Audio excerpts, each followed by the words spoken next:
Кочевой образ жизни оказывал большое влияние на каждодневную жизнь казахского народа. Это была уникальная жизненная стратегия, адаптированная к суровым условиям степи. Она не только определяла образ жизни, но и способствовала появлению системы обычного права, которая регулировала социально-экономические и политические отношения внутри общества.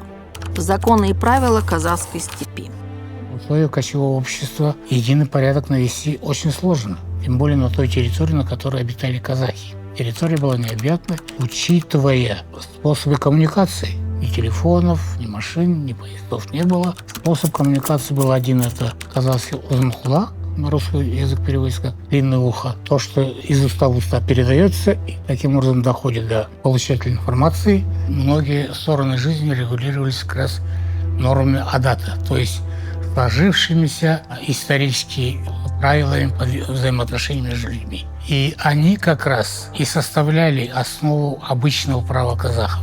Обычное право казахов, адат так называемый, безусловно, оно было прецедентным, то есть то английское право, которое является прецедентным правом, оно, наверное, тоже было характерно и для казахов. При этом надо сказать, что среди казахов был распространен арбитраж, когда старались судьи выбирать максимально равноудаленных сторон конфликта.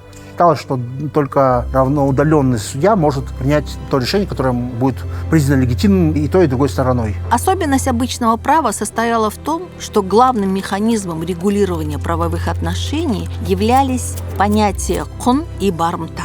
Кун – это фактически такой штраф или уплата за совершение какого-то преступления. Выплата материального резерва для того, чтобы компенсировать человеку какие-то неудобства. То есть либо это была смерть какого-то человека, и люди, платя кун, откупались от такой кровной мести, либо обратного действия, которое было таким же по отношению к их роду. Поэтому здесь кун выступает юридическим инструментом.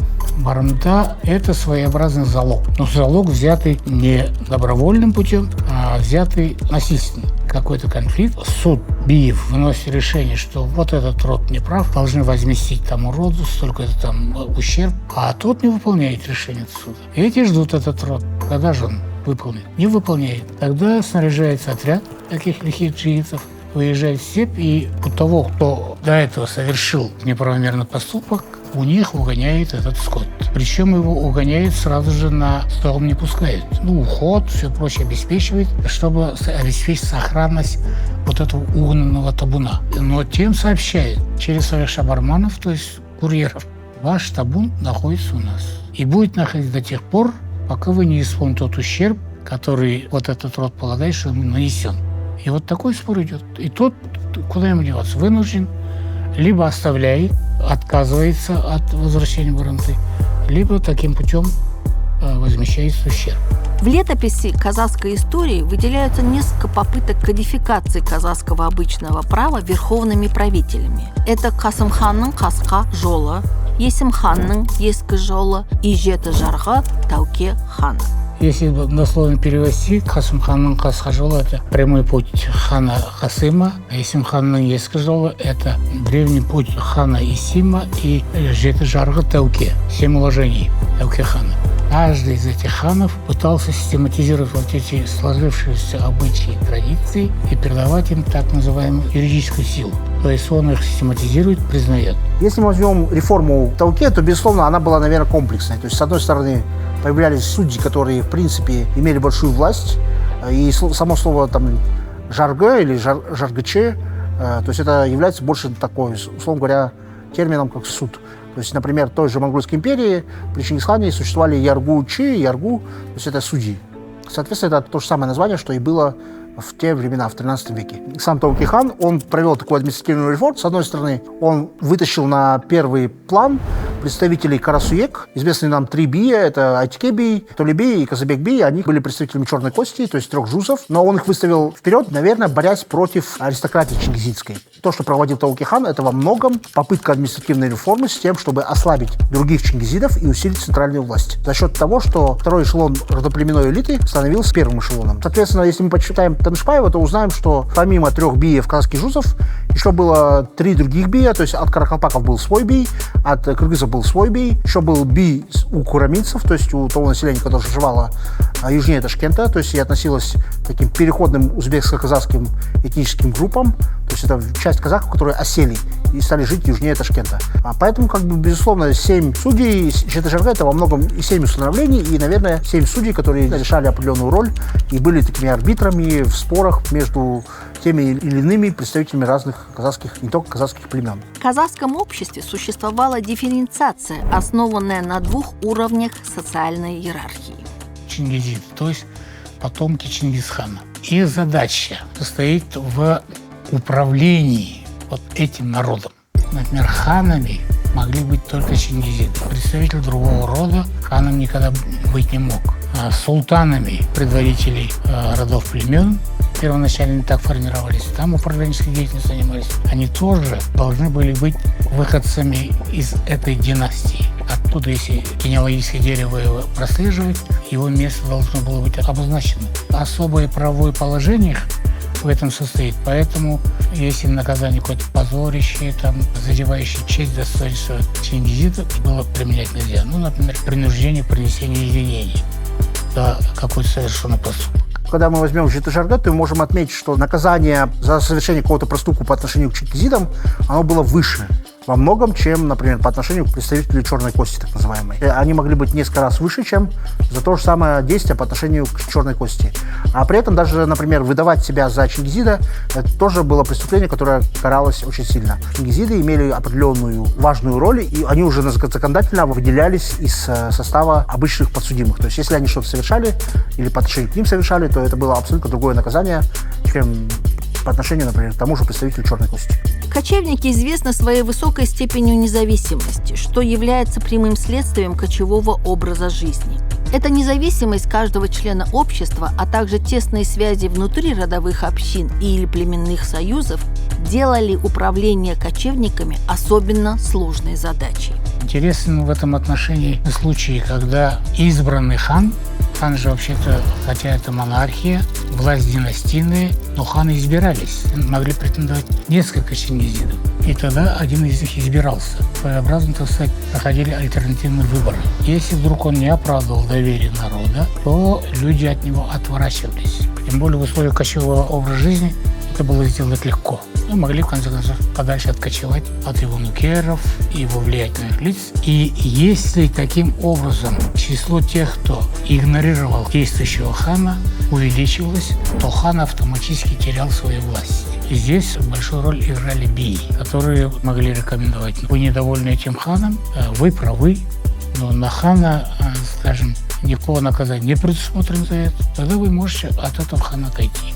И таким образом хан оставался, говоря современным языком, без электората, без поддержки. Надо сказать, что ханская власть, ведь она не была похожа на президентскую власть.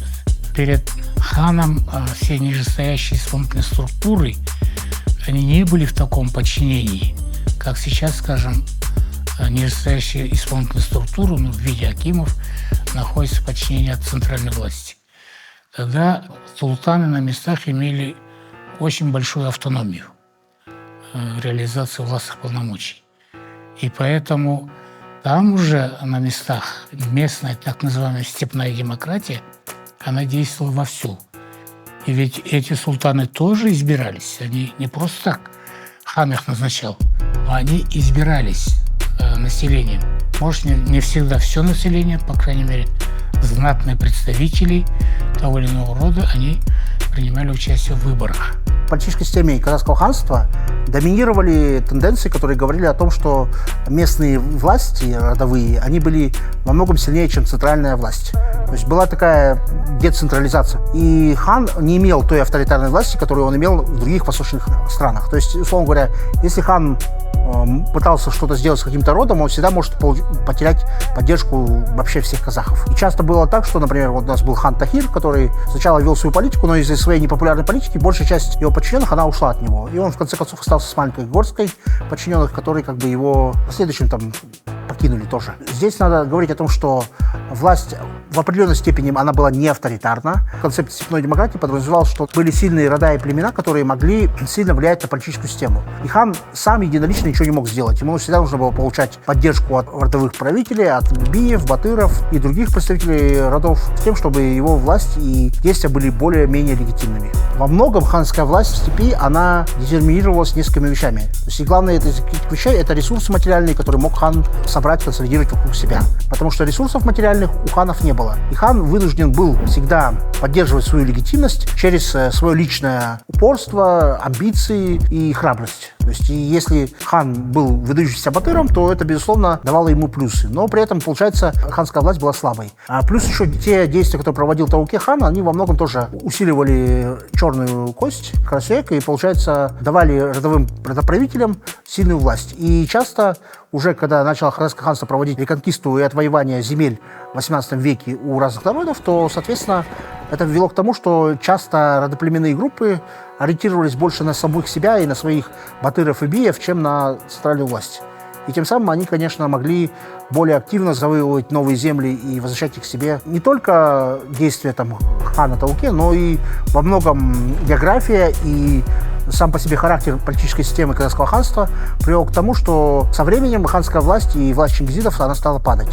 То есть в 18 веке мы видим сильные тенденции в эту сторону, но, безусловно, в 19 веке мы видим, что те же самые чингизиды, они во многом утратили свой статус, и тоже на должность ага-султанов начали претендовать уже представители Карасуэк, представители 3 разных шузов, и, соответственно, это все вело к тому, что монополия чингизидов на власть, она стала испаряться. У казахского народа существовало глубокое убеждение, что судьба каждого человека находится в руках Всевышнего. И поэтому решение о лишении жизни считалось прерогативой божественной воли. Это убеждение нашло отражение в редком применении смертной казни, подчеркивая уважение к священности жизни. Такой подход отражал не только религиозные взгляды казахов, но и глубоко укорененные традиции взаимопомощи и гуманизма, пронизывающие всю структуру общества. Вместо крайних мер наказания предпочтение отдавалось системе компенсации, штрафов или кун и восстановительной справедливости.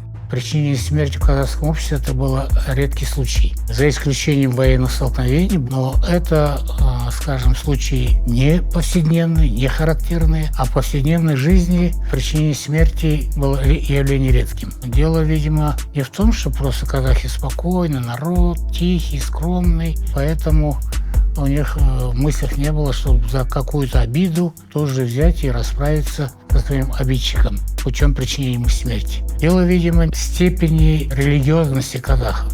Наряду с обычаями и традициями жизнь ведь регулировалась еще, особенно в идеологическом плане, религиозными установлениями. То же самое тенгрианство или пришедший потом на место тенгрианства ислам.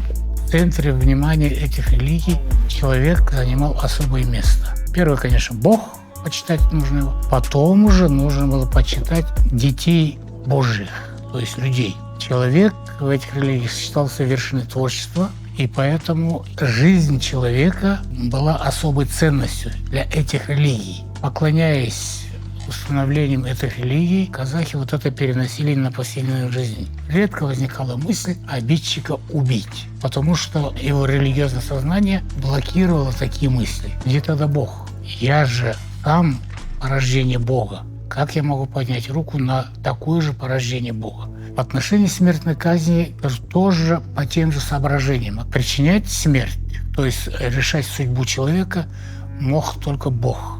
Даже ведь и современные казахи, когда куда-то, например, уезжают, когда спросишь, через сколько ты дней вернешься, или когда он говорит, дай бирса. То есть как будет угодно Богу. Причинение смертной казни теперь какое-то наказание считалось вообще недопустимым, потому что за все твои грехи, которые ты на земле совершил, ты получишь наказание в том мире. Когда ты туда уйдешь, там с тобой Бог будет разбираться, Он тебе, скажем, даст воздаяние тому, что ты здесь совершил, и не тебе решать его судьбу. Места лишения свободы тут, мне кажется, специфика. Например, у наших соседей восточных народов, узбеков, туркмен и так далее, там были зинданы.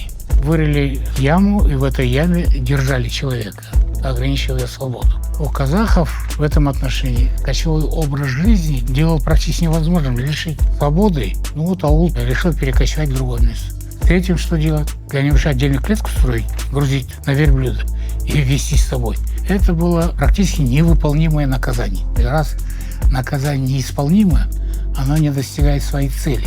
И здесь тоже раз неисполнимое наказание, и это не применялось.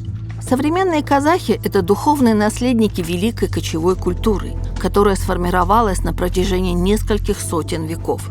В процессе модернизации, охватившей последние 2 столетия, многие уникальные традиции и обычаи были утрачены. Однако значительная часть духовного наследия не только сохранилась, но обретает новый импульс в современном мире. Среди наиболее ценных аспектов, которые продолжают жить в сознании и образе жизни современных казахов, это гуманизм, приверженность демократическим принципам и глубокое уважение к природе, подчеркивающее экологическую осознанность нации.